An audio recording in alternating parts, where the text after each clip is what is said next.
بسم اللہ الرحمن الرحیم۔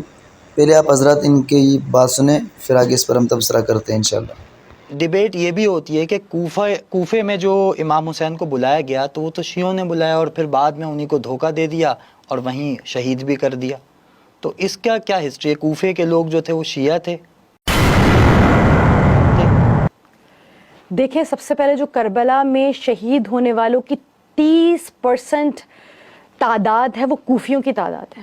اچھا، اگر آپ واقعی کہتے ہیں کہ کوفی ہی بلانے والے تھے، شیعہ ہی بلانے والے تھے اور وہی قتل کرنے والے تھے، تو مجھے بتائیے قاتل بھی وہی، مقتول بھی وہی کیسے ہو سکتے ہیں؟ کربلا میں شامل ہونے والے حبیب ابن مظاہر کوفی تھے، مسلم بن اوسجہ کوفی تھے، اور اس طرح کے بہت سارے اصحاب ایسے تھے جو کوفی تھے اور امام حسین کے آنے کی اطلاع ملتے ہی کوفے سے پہلے ہی نکل گئے تھے۔ تو آپ ایک شخص پہ ایک الزام لگائیے نا، یا تو آپ انہیں اب دیکھیں اس میں اس نے کتنی بڑی کذب یعنی جھوٹ سے کام لیا، اور کہا کہ بھئی کوفے میں جو تھے، کوفی جو تھے انہوں نے حضرت حسین کے ساتھ شہید ہو گئے۔ پوری تاریخ صراحتاً اس پر جھوٹ ہے، پوری تاریخ بھری ہوئی ہے کہ شیعوں نے خطوط لکھ کر حضرت حسین کو بلایا تھا اور پھر وہاں غداری بھی کی تھی، اور الٹے ان کے ساتھ مل کر انہوں نے حضرت حسین پر حملہ بھی کرایا اور حضرت حسین کو شہید کرایا، اور کوئی ساتھ نہیں دیا۔ اس پر یہ ہوائی بات نہیں ہے، اپنی کتاب ہے کشف الغمہ کھول کر دیکھیں، اس پر امام زین العابدین خود اقرار کر کے کہہ رہے ہیں، حضرت سکینہ جس کو سکینہ کہتے ہیں خود اقرار کر کے کہہ رہی ہیں، سارے خود وہاں کربلا کے اندر جن کے رشتہ دار شہید ہوئے، جو کربلا کا منظر دیکھنے والے تھے، وہ خود کہہ رہے ہیں کہ بھئی آپ لوگوں ہمیں بلایا تھا، ہمارے ساتھ دھوکہ بازی کیے، آپ لوگوں نے خطوط لکھے تھے، لیکن اس کے باوجود بھی اس ذاکرہ نے یہاں سرادن جھوٹ کہہ دیا کہ 30% سے ہونے والے جو ہے مرنے والے وہاں کوفی تھے، یہ سرادن جھوٹ بولا۔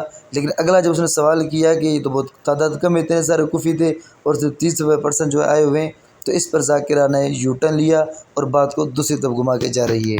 کوفے میں تو اتنی بڑی تعداد تھی تو اس میں 30% بس کوفی آئے۔ اچھا چلیے ٹھیک ہے، سب سے پہلے میں آپ کے اس الزام اور اس غلط فہمی کا ازالہ کرتی جاؤں کہ امام کو بلانے والے سارے شیعہ نہیں تھے، اس وقت شیعہ سنی کے معاملات نہیں تھے، مگر ہاں جو امیر المومنین کے بہت زیادہ فالوورز تھے انہیں شیعان علی کہا جاتا تھا، تو جنہوں نے سٹیمپ لگا کر بھیجی امام حسین کو بلانے کے لیے، ان میں شیعوں سے زیادہ اہل تسنن کی تعداد تھی، جو یعنی سابقہ خلفائے راشدین کو ماننے والے تھے۔ انہوں نے وہ یہ جانتے تھے کہ امام حسین کتنے پاک ہیں، اور یزید کے کارنامے ہر شخص کے پاس آیا تھے، ہر شخص جانتا تھا اگر یہ برسر ممبر رہا تو زنا، شراب، ریاکاری، گانا، لہو لعب، تمام تر گناہ بری طریقے سے عام ہو جائیں گے، ہر شے بری طریقے سے بری چیزیں پھیل جائیں گی۔ تو پھر یاد رکھیے گا اگر شیعہ یہاں پسیں گے نا تو سنی بھی پسیں گے۔ اور کوفے کو چھوڑ دیجیے، آپ بار بار کیا کوفے کا تذکرہ کرتے ہیں؟ اگر کوفے والوں کو کھینچا جائے گا نا تو چلے مان لیتے ہیں کہ اگر کوفے والوں کو آپ قاتل اس لیے کہہ رہے ہیں، گنہگار اس لیے کہہ رہے ہیں کہ انہوں نے امام حسین کا ساتھ نہیں دیا، تو پھر بچے گا مدینہ بھی نہیں۔ اب ہونا یہ چاہیے تھا کہ اس کو ان کی بات کا جواب دینا چاہیے تھا، لیکن یہ بجائے اس کی بات کا جواب دینے کے ایک اور بات بتا رہے ہیں۔ سوال گاجر جواب مولی پر یزید کے مظالم اور گناہ شروع ہو گئے، یزید نے یہ کیا، یزید نے وہ کیا، یہ بات کہاں سے آئے گی؟ جو اس نے سوال تھا اس کا سو جواب دے دیتے نا، لیکن ذاکرہ کو پتہ ہے کہ یہاں شیعہ لوگ بری طریقے سے پھنسے ہوئے ہیں، اور پھر کہتے ہیں جس طرح شیعہ پھنستے ہیں تو سنی پھنسیں گے۔ سنی کیوں پھنسیں گے؟ پھنسنا کیا ہوتا ہے؟ مکہ مدینہ میں نہیں رہے گا، مکہ مدینہ کیوں نہیں باقی بچے گا؟ جب حضرت حسین وہاں سے نکل رہے تھے، بہت سارے بڑے بڑے حضرت اکابر صحابہ کرام نے جو اس ٹائم تھے، اگر تعداد کم ہو چکی تھی، آقا علیہ السلام جاتے وقت گزر چکا تھا، لیکن پھر بھی جو صحابہ کرام زندہ تھے، ان کی اولاد تھی، انہوں نے جا کر حسین کو منع کیا کہ کوفے والے غدار ہیں، دھوکے باز ہیں، یا وہ جو خطوط لکھ کر رہے ہیں، آپ کو وزیر اعظم طرف اپنے ملک کا بڑا کہہ رہے ہیں، یہ سارا دھوکے بازی کریں گے۔ لیکن حضرت حسین نے نہیں مانی، وہ تقدیر جی تھی جو ہونی تھی ہوئی، اور بہت سارے پھر بھی صحابہ کرام حضرت حسین کے ساتھ گئے بھی ہیں، وہاں شہید بھی ہوئے، خود شیعوں کی کتابیں اس پر گواہ ہیں۔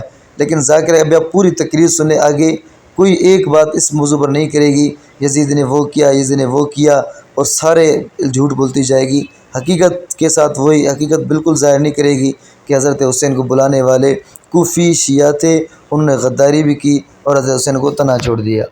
بچے گا مکہ بھی نہیں، بچے گا کوئی عرب کا خطہ نہیں, کیونکہ مدینے والے کہاں تھے کہ جب حسین اعلان کر کے جا رہے تھے, حسین کو یزید دھمکیوں پہ دھمکیاں دے رہا تھا, اور مدینے والے جہاں اصحاب کی اس قدر بڑی تعداد تھی جنہوں نے رسول مبین کو, حضور اکرم کو, خود امام حسین کو اپنے دوش پر سوار ہوتا ہوا دیکھا تھا, خود امام حسین کی قرابت رسول سے جانتے تھے, وہی اصحاب جو یزید کی بیعت کرنے والے ہیں, وہی اصحاب جو حسین کے بار بار اعلان کرنے پر اے مدینے والوں میں مدینہ چھوڑ کے جا رہا ہوں, اے مدینے والوں میں چاہتا ہوں کہ نانا کے دین کو بچاؤ. نانا کے دین کو مسئلہ یزید سے ہے, تمام اصحاب اور اصحاب کی اولاد اس بات کو جانتے ہیں, مدینے والوں نے کیوں نہیں روکا؟ اب میں یہ کہوں کہ مدینے والے قاتل ہیں حسین کے؟ بات وہی جو میں نے عرض کر دی کہ اب اس کو حضرت حسین کے فضائل یاد آ گئے. اب ایسی باتیں کریں گے شیعہ لوگ ہیں نا, بس تاکہ سامنے والا رونا شروع ہو جائے, بس یہ ہو گیا, وہ ہو گیا, یہ ہو گیا, وہ ہو گیا. حضرت حسین نے کوئی اعلان نہیں کیا کہ میں یزید سے لڑنے کے لیے چاہ رہا ہوں, یہ سارا اپنے طرف جھوٹ کہہ رہی ہے.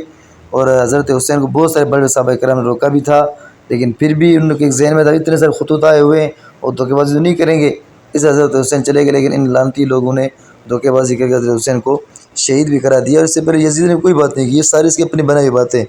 یزید کے ساتھ ان کے ساتھ فی الحال بھی کوئی بات بھی نہیں ہوئی ہے. وہاں جانے کے بعد ہی پھر جو کچھ ہوا ہے سارا کچھ ہوا. اس ٹائم حضرت حسین نے کہا مجھے یزید کے پاس بھیج دو, میں اسے خود ہی معاملات حل کرا دیتا ہوں, لیکن پھر وہ کچھ بھی نہیں ہو سکا. اس لیے ذاکرہ ادھر ادھر باتیں کرے گی تاکہ لوگ سن کر رونا شروع ہو جائیں, لیکن حقیقت کے ساتھ حقیقت والی بات کوئی نہیں کرے گی کہ کوفے میں غداری کرنے والے شیعہ تھے. آپ مانیں گے اس بات کو؟ مدینے والوں نے نہیں روکا. ایک مرتبہ حسین اندھیرے میں نہیں نکلے, حضرت عبداللہ ابن عمر رات کی تاریکی میں اپنے جان کو بچا کر مکے کی طرف چلے گئے کیونکہ یزید کی بیعت نہیں کرنا چاہتے. تو اس کے باوجود 70% اصحاب نے یزید کی بیعت کی. کیا نہیں جانتے تھے یزید کتنا بڑا سفاک ہے؟ آپ مدینے والوں کو کیوں نہیں اٹھاتے اس بارے میں؟ چلے چھوڑیے مدینے والے کو. حضور مبین حضرت امام حسین مدینے سے لے کر مکے کی جانب چلے. اب جب وہ مکے کی جانب جا رہے ہیں, سب لوگ, پورا مجمع عام و خاص دیکھ رہا ہے کہ ایک شخص, ایک اتنا بڑا شخص جسے حج سے اور اللہ کی عبادت سے اتنا پیار ہے, وہ حج کرنے آیا ہے اور فقط ایک روز قبل وہ اپنے احرام کو عمرے میں تبدیل کر کے چلا جاتا ہے.